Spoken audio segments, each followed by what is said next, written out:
Welcome back to the deep dive. Today we're tackling something you've highlighted as really crucial, change, and specifically how we manage our energy through it. That's right. We've got this chapter you shared, Change Focus, and our goal really is to unpack it. Yeah, to dig into those core concepts, make them clear, relatable, and, genuinely useful for understanding how to navigate constant shifts more effectively. And it frames change management quite differently, doesn't it? Not just the usual corporate buzzword. Right, it talks about modification, alteration, improvement. Redesign. All pointing towards this fundamental way we interact with, well, everything. It sees change as core to interaction. Which brings us to a really interesting foundational idea, maybe one that caught your eye. Change is constant because energy exchange is always happening. Exactly. Let's break that down a little. The chapter connects this constant energy exchange to basically everything. Our interactions, what we're exposed to, how we react internally.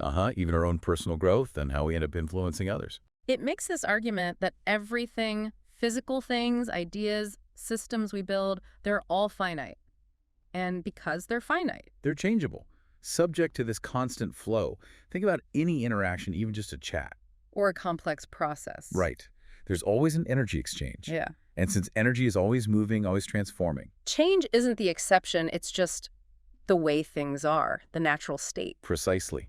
The chapter really emphasizes that we and everything we create exist within this continuous flow. Okay, so if constant flux is the backdrop, the chapter then pivots to something more actionable. Yeah, it starts exploring how we can, deliberately influence or guide these interactions and outcomes. And that's essentially what we often mean by change management, isn't it? Not some separate task, but a conscious way of engaging with this reality. And it makes a very logical connection to performance evaluation, or P&E. Ah, right. The idea that if you assess things and find, unfavorable results or missed opportunities, These differences and gaps, as the text calls them. then that discovery should naturally lead to doing something about it, to change. Absolutely. Otherwise, what's the point of evaluating? It just loses its purpose, its drive for improvement. Definitely. But this chapter, it has a very specific focus, doesn't it? It does. It's not primarily about how we react to change or even how we adapt personally. That's covered elsewhere. The main focus here is on the individual acting as a change agent. Yes. Someone actively trying to influence or transform things outside themselves. Yeah. Other people, parts of a system. That outward focus is key. We might have talked about resilience before, but here it's about intentional external impact. And the chapter stresses something crucial first. You can't effectively change a system until you understand it. You need to map it out. Okay, mapping the system. What does that look like in practice? Well, the chapter describes it as really trying to grasp the interplay of energy, both the tangible, material stuff, and the intangible, immaterial aspects. Within whatever group or network you're looking at. Exactly. Understanding the dynamics, the relationships, the flows before you jump in trying to tweak things. Because as we've established, energy is constantly moving, transforming. Which inevitably creates those differences and gaps between our plans and what actually happens. Like the blueprint versus the final building example it gives. Or the project plan versus the actual outcome. There's always going to be some deviation because of this constant flux. Now, hearing all this constant change, energy flows, needing to manage it, it could start to feel, a bit much. Like trying to keep too many plates spinning. Yeah. The chapter acknowledges that feeling, that potential vulnerability to uncontrolled energy flows. But it also stresses that energy exchange is absolutely necessary. We can't exist or progress without it. We can't just opt out. No. But here's the really critical advice it offers. Sure. We can't, and frankly shouldn't, try to obsess over every single tiny energy effect. That analogy about not missing the woods for the tree. Exactly. Don't get so bogged down in the micro details that you lose sight of the bigger picture, the main goal. But importantly, it also warns against ignoring the individual trees entirely, right? Right. It's about finding that balance, understanding the overall landscape, but still paying attention to the key components. Which brings us to the core model. The chapter presents this energy management focus. Yes, it builds on an earlier concept, and the chapter says this model aligns with familiar ideas, like direct versus indirect management. Micro versus macro perspectives, different management styles we might have encountered. And it draws parallels to how we control resources in organizations, hierarchies, matrix structures. It even weaves in the ethical side: trust, confidence in management. But the really new piece the Yeah. chapter argues, is explicitly bringing in human or unity capability. Ah, okay. So grounding all this theory in practicality, what are we actually capable of doing? Precisely. It anchors it in tangible capacity. And that really sets the stage for digging into what he calls the proximal environment. Right, the proximal environment. This is where the chapter says our main energy management focus should be. What exactly is that? Essentially, it's our immediate sphere. The people, things, interactions right around us that we're actively involved with, or monitoring even if they're currently dormant. Okay, our direct zone of influence. Yeah. And the chapter emphasizes that how involved we are here dictates how much energy we invest in everything else. Our reactions, self-change, trying to change others. So focusing intently on this immediate sphere isn't selfish, it's actually strategic. It's presented as the most effective starting point. Master your own immediate interactions before worrying too much about wider ripples. Get your own dominoes lined up first, so to speak. That makes intuitive sense. You have the most leverage where you have direct contact, but it does mention the distant environment too. It does. Ideally, we would consider those wider ripple effects. But there's a big if. The very big if. Our ability to look further out depends entirely on our capability. And capability isn't just raw energy, is it? No, it's a mix. It's the energy we can readily use, our ability to tap into reserves, the energy we currently possess, and even the energy we trust others to handle for shared goals. It's like thinking about your energy like different kinds of financial assets, cash on hand, savings, credit lines. That's a good analogy. Understanding those different aspects is key for realistic management. So if our energy budget is tight, demands roughly equal supply, or worse, we're in deficit. Then the chapter argues it's logical, even necessary, to focus energy management squarely on that proximal environment. And trying to push someone or ourselves to focus beyond that when energy is already stretched thin. Is probably counterproductive. It cautions against that, suggesting it makes it harder to meet even the core immediate responsibilities. It's unreasonable pressure. That's a powerful point about realistic expectations. What about the idea of shared responsibility within this proximal zone? It's not just about my outputs. Right. Often there's an expectation, formal or informal, that we dedicate some capability to helping others nearby achieve their goals too. Like teamwork. Exactly. But the chapter adds the condition that this really only works well if our overall energy balance is positive. Ideally, managing this proximal space means balancing our own work and supporting others. And that support role should ideally be part of our agreed objectives. Okay, so practically speaking, what should professionals do in this proximal environment? What are the key actions? Two main things stand out. First, actively try to lower or renegotiate demands. Like adjusting standards, timelines, resource loads. Yes, or even reducing unnecessary variations in work.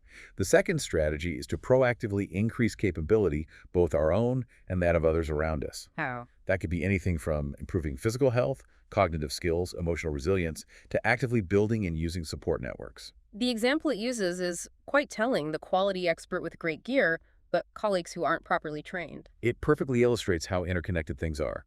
One person's fantastic output can be completely undermined by someone else's poor output in the same immediate system. It really drives home that interdependence. And it leads to that interesting point about investing energy in others.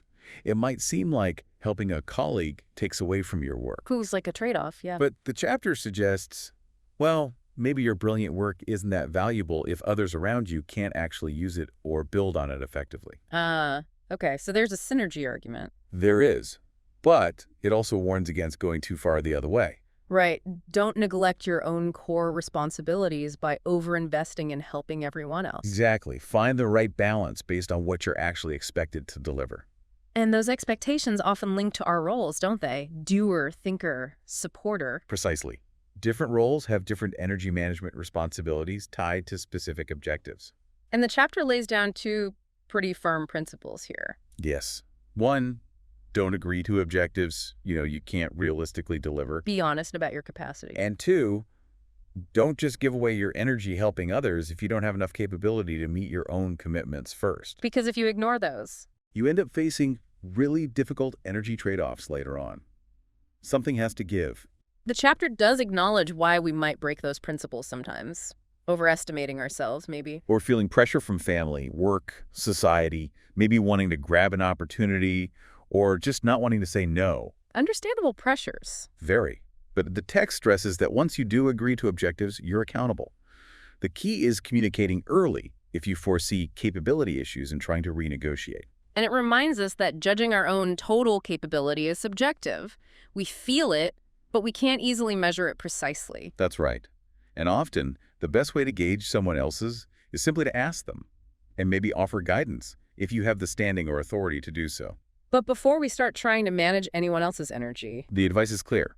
Get your own house in order first. Improve your own energy management. Lead by example. walk the walk. Makes sense. It briefly touches on delegated authority too, like courts or employers influencing someone's energy. Yeah, examples of how possessed or trusted energy can be impacted externally, or how interactions can be changed. Community work is mentioned as directing energy for compensation. But generally, directly messing with someone else's owned energy. Is only okay in really limited cases, like an immediate threat. The focus stays on managing your own sphere effectively first. Okay, that covers the proximal environment pretty thoroughly. It's clearly the main stage. Yeah, What about the distant environment? right. The message is, if you have leftover capability after handling your proximal zone well, If you have bandwidth to spare. then you can start thinking about the indirect effects further out, starting with the closely distant. Hmm. You might get info about impacts out there. But whether you can act on it. Depends entirely on your capacity and your primary responsibilities closer to home. More spare capability means you can potentially consider wider circles. So the less packed your immediate environment is, the more you can potentially look further afield. Generally, yes. And then it brings up social engineering, not necessarily negative in itself, but But it can be used to overwhelm people. exactly. Load them up with demands in their proximal world so they don't have the capacity to look beyond it, to question Leave things. them too busy to think broadly. Or bombard them with information, stir up emotions that can also narrow their focus away from the distant environment and deeper implications. So how do we avoid being, well, used like that? The advice is, know your own capabilities, filter incoming energy and information, keep your main focus proximal and closely distant, and crucially, take time to reflect on your own values, your own reference. Create that mental space. And what about our responsibility to those really distant environments? Well, first, it stresses that these boundaries aren't fixed. Proximal and distant shift all the time. Like being at home thinking about work, or vice versa. Exactly. Your physical location might be proximal, but your mental focus makes something else functionally proximal in that moment. It's dynamic. And for the truly distant places or people we'll never directly interact with. The key is openness. Be open to information about impacts, and be ready to adjust your energy use if needed based on what you learn. This applies at all scales, micro, macro, relative to you. And it ends on that quite hopeful note. Yeah, the idea that if everyone just managed their own proximal and closely distant environments effectively, The care would sort of spread outwards naturally. that's the ideal, a Well- cascade effect. The big challenge, it admits, is when norms or objectives clash between different environments we're part of. Creates dilemmas. Definitely. And that's where our effective energy, our feelings, values comes in. It shapes how we choose when faced with those conflicts. We often have to pick a side, essentially, and communicate that choice. Wow, okay. That's a lot to process, but really pulls together the core ideas on change focus. Let's try to summarize the key takeaways for everyone listening. Good idea. First, prioritize your energy management where you have the most direct impact to your proximal environment. Second, remember that this environment isn't static. It changes, so your focus needs to adapt too. Third, be aware of ripple effects, yes, but focus your actions where you have the capability to make a sustainable difference. Fourth, think about the ethics of influencing others. It starts with managing yourself well.